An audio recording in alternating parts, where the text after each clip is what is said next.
So I'm recalling a time where I felt super alone.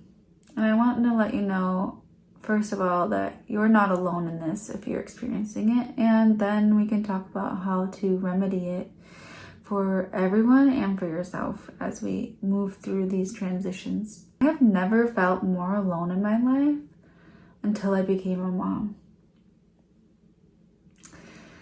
Having young children is the most isolating thing I have ever experienced. People only seem to care about you as a pregnant woman when you're pregnant. And then the minute you have the baby, there might be a week or two of, oh, wow, oh my gosh. And then everyone's forgotten about you. And even with the man, like even as a couple, a lot of what she was holding down or doing in the household or for the family or whatever, she's not capable of doing that anymore because she just went through a freaking like vortex. Like there is no other experience than that. And spiritually, it is a portal into a different world, and that portal stays open for a very long time for women, spiritually and emotionally and physically.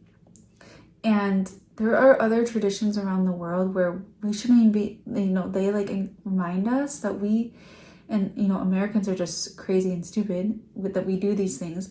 But like, you shouldn't even get out of bed for at least there's like the 7-7-7 rule. Like for 7 days, you don't go outside of your room go outside of your house. 7 weeks, you don't leave your property. And there's definitely the 40 days postpartum, you should not be doing anything, no house cleaning, no nothing. And of course, we shouldn't be leaving our babies at 6 weeks.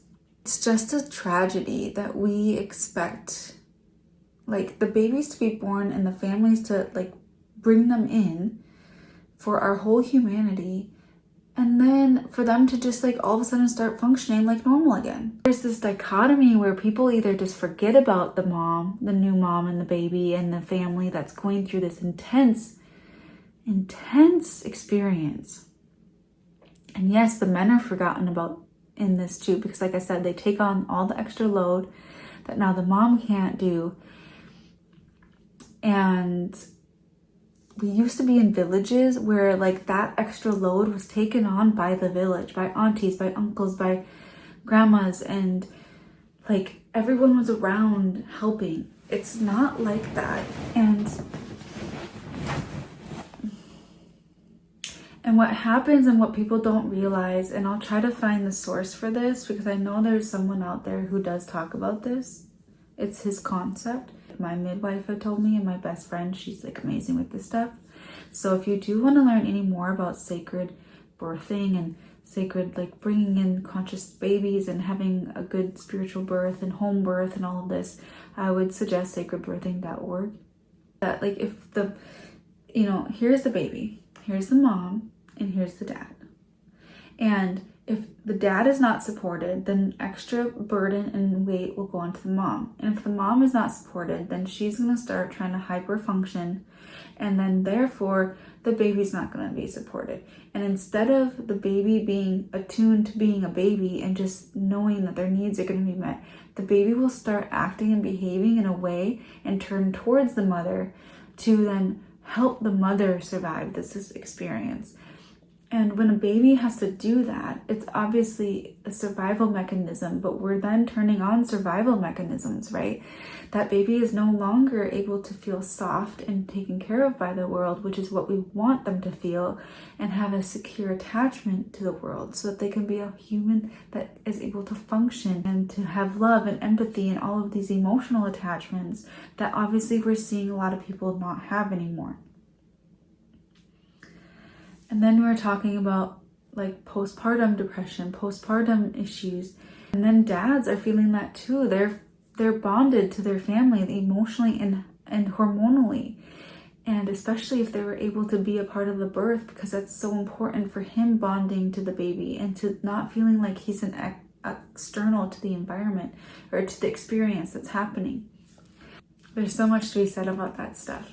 And so let me know if some of that is interesting to you. I obviously am very passionate about it. And I have done one natural childbirth in a hospital when I was younger, and I knew then to at least have it natural, and then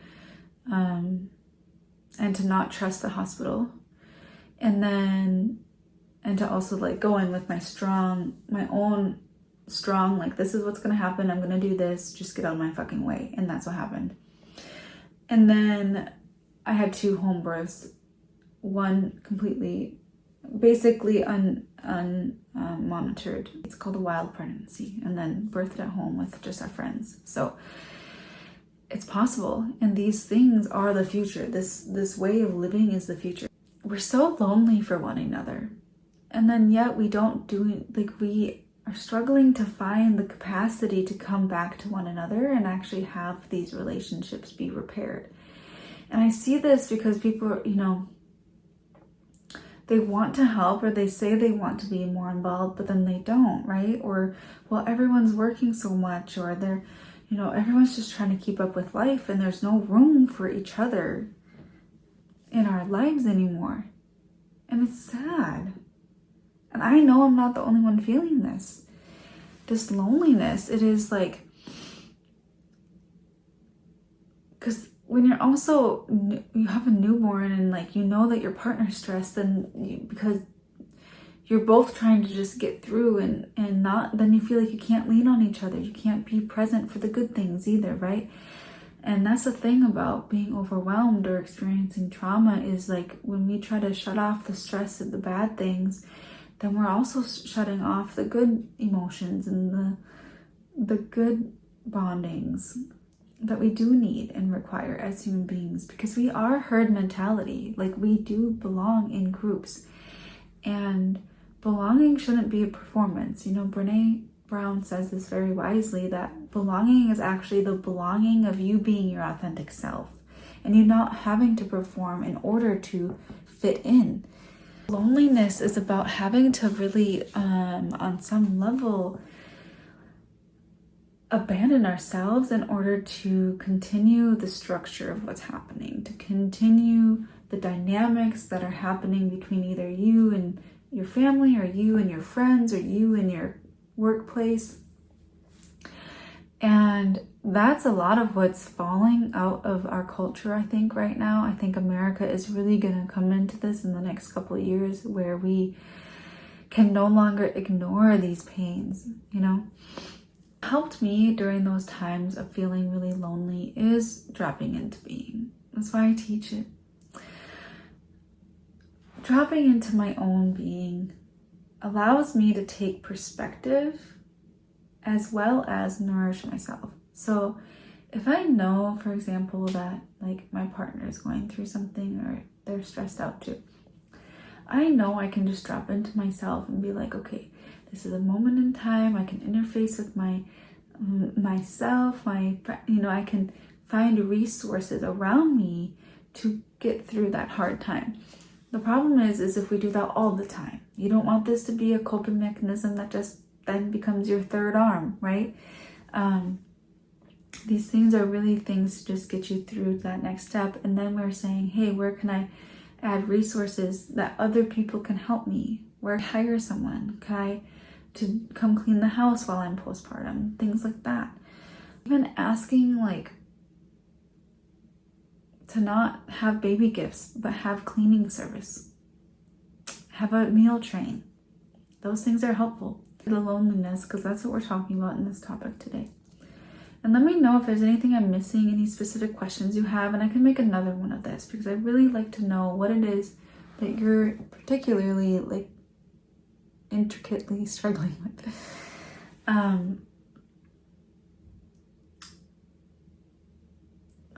A lot of spiritual teachings, like I said in a different video recently, are very hyper-masculine, but they're also very detached from reality. So a lot of spiritual teachers will say, like, if they're very consciousness-based, that you should be able to just like engage in this higher consciousness and like not need anything, right? So like they might say like, well, don't have needs or desires, you know, during that time. Or if you're feeling lonely, it's because you have an attachment to something, and that's an unhealthy thing to have, is an attachment. And I'm here to tell you that those are distortions. That's not truth. Because the reality is that we're here as human beings having a human experience, and you desire and deserve to have attachments to the people that you love and that are good for you. And I will die on this rock because it is the epitome of being a human being. And it creates such a distortion when we are told, when you're experiencing the suffering and you're alone and you're sad and you're whatever, to say, well, you don't need to be attached to that thing that's not there for you anymore. So basically, get over your grief, shut the fuck up, and just be a machine, just be a robot that doesn't have the emotions or the attachment and feelings. And that's obviously just, okay, suppress it, pretend like it's not there. And how many of us are sick and tired of suppressing ourselves, suppressing those emotions because we haven't had our needs met? No, this is the era, this is the time to declare what you need and to problem solve how to have those needs met. That's the capacity that the expansive empath has. That's the capacity of a healed warrior. You're not the wounded healer or the wounded warrior who still plays out their wounding. No, you deserve support. You deserve to have community. You deserve to have resources. So allow grace for yourself in this time of you feeling lonely. Find that self-compassion that no one can take away. That you understand that this is a season in your life and that you love who you are. And you love the space that you're in, even if it's a little hard. The world's rejection or projections or their distortions and how they affect you, although they feel very personal and they create very real consequences in your life,